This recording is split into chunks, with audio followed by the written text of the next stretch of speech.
Performance Max isn't bad. It just isn't right for every e-commerce business. If you're trying to scale profitably, standard shopping may be the smarter choice. Today I'll show you when to make the switch, when to stay put, and the mistakes that'll cost you if you get it wrong. I'm Andrey, and I help e-commerce brands scale their Google Ads. Let's go! Many people think standard shopping is outdated, but that's just not true. It uses the same smart bidding tech as Performance Max. You're not losing any algorithmic power. The difference?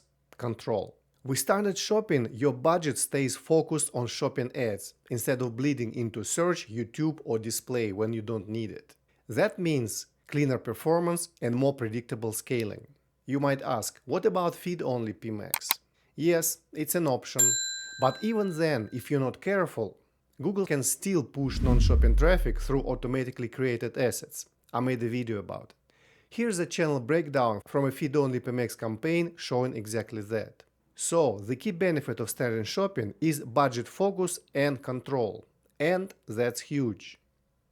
But if both campaign types use smart bidding, then the real question is, when should you choose standard shopping over Performance Max?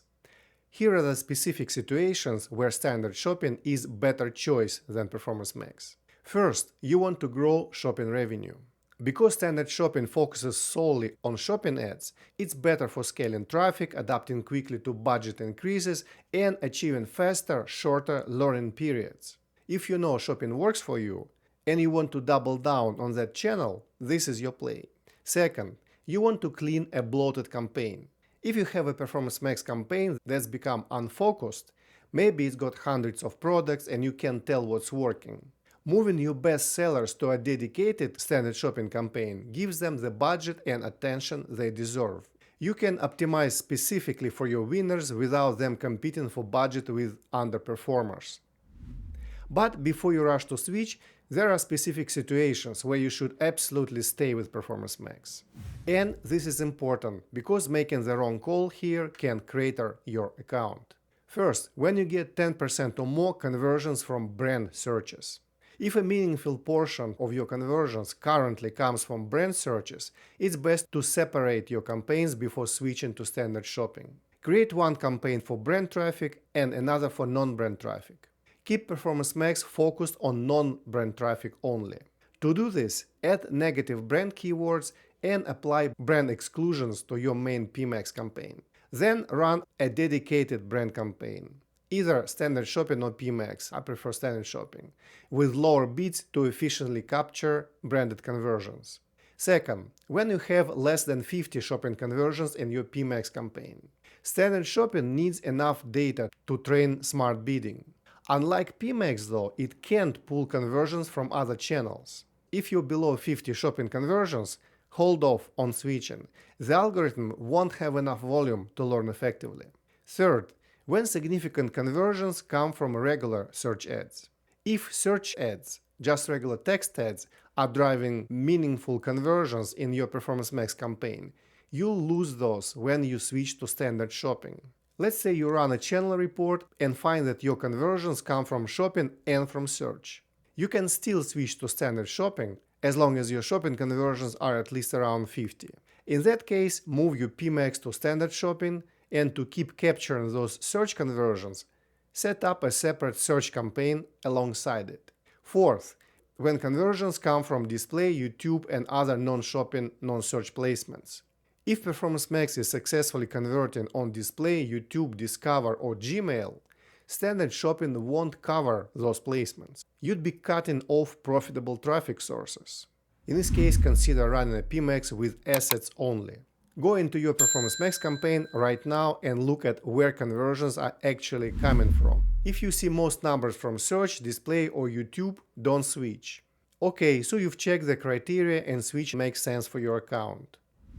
Here's what you need to do before you make any campaign changes, so the switch goes smoothly. These aren't optional. These are critical success factors. Number 1, focus on the fundamentals. Before anything else, fix your product feed. No campaign structure can save a poor feed. Make sure your files, descriptions, images, and attributes are solid before switching.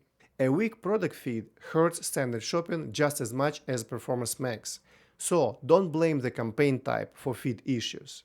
Number 2. Timing matters. Avoid switching during your busiest season. Pick a relatively quiet period, maybe right after a big sale or when traffic is steady but not peaking. That way, if performance dips a little at first while the campaign learns, it won't hurt your bottom line. And it gives your new campaign time to learn and stabilize when the stakes are lower. In other words, don't do this right before Black Friday. Do it in January when things are calm. Number 3. Keep it simple. Start small. If you've got one Performance Max campaign, create one standard shopping campaign with one ad group to match. If you've got several Performance Max campaigns, create one standard shopping campaign to match one of PMax campaigns. Don't overbuild right away. Once it's running smoothly and performance looks solid, then you can expand or layer in new campaigns, which is actually easier with standard shopping. Number 4. Establish a baseline. Let your campaign run for at least 2 weeks to gather reliable data. Use that as your benchmark before making changes. Adjusting too early can confuse the algorithm and make it unclear what's really driving results. Preparation done. Now let's talk about the actual campaign setup and what's different from Performance Max. First, portfolio bidding. I recommend you set portfolio bidding instead of the direct bidding. This enables you to set bid limits, protecting profitability. So if you want to say, I'll never pay more than $5 for a click, you can do that with portfolio bidding in standard shopping. By the way, PMax cannot use portfolio bid strategies. It also allows you to group campaigns virtually in the future as you scale. Second, set shared budget. This is preferable if you use portfolio bidding and plan to use virtual campaign groups.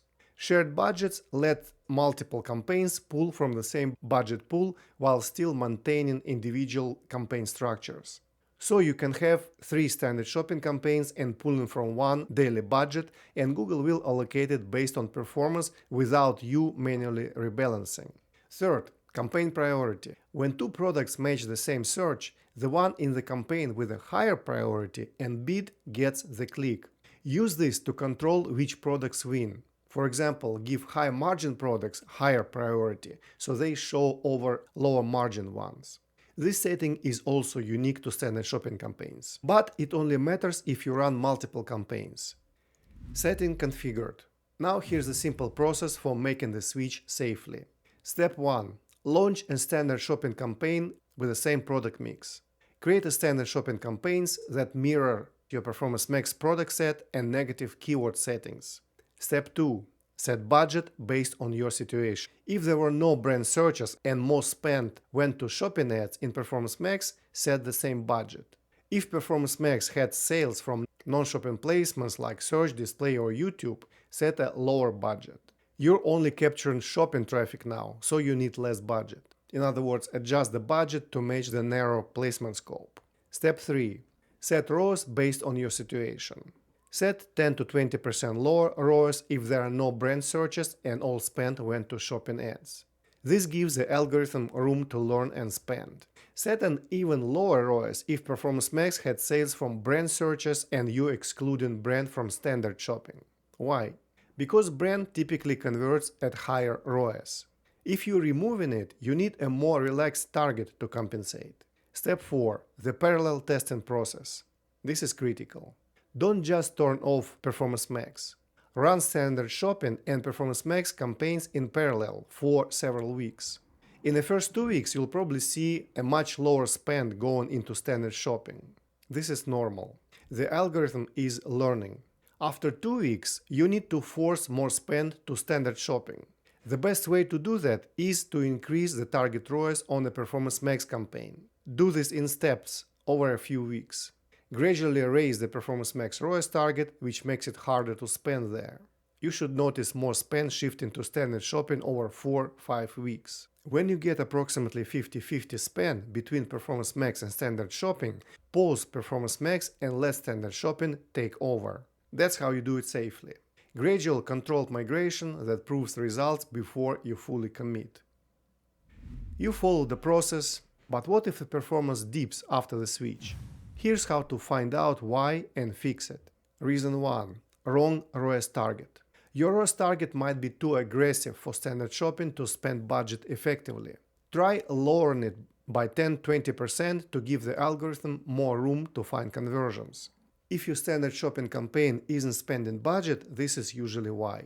Reason 2. Too few conversions to train the campaign. If you don't have enough conversion volume, the algorithm can't learn effectively. Move your migration to a higher season when more sales are happening, so the algorithm has enough data. If you're switching in January when sales are slow, you might struggle. Wait until March or April when volume picks up. Reason 3. You split your campaigns too much. Oversegmentation spreads conversions too thin across campaigns, preventing each one from learning properly. Revisit your campaign structure and consolidate campaigns if possible. Fewer, larger campaigns often perform better than many small ones, especially during the learning phase. With this framework, you can switch confidently and avoid common mistakes. So, to summarize what we learned today about switching from PMax to standard shopping. Performance Max and standard shopping both use smart bidding, but they serve different purposes. PMax automates bidding, audience targeting, and creative assets use, reducing manual work and making it easier to maintain campaigns, especially for smaller advertisers without complex setups. Standard shopping gives you more control and predictable scaling, perfect for growing shopping revenue. But switching to standard shopping is not always the right choice. Before switching, check the basics. If brand traffic is high, non-shopping conversions dominate, or you have fewer than 50 shopping conversions, stay with PMax. When you're ready, follow the process. Same products, adjusted budget and ROAS, run both for 1-2 weeks, then gradually shift spend until you can pause PMax. If results dip, review ROAS targets, conversion volume, campaign splits, and structure. That's the framework. Follow it and you'll switch confidently and scale smarter. Comment below if you made the switch, need help, or have questions about the process. And don't forget to subscribe for no fluff Google Ads advice, practical tips, breakdowns, and real insights on what works and what doesn't.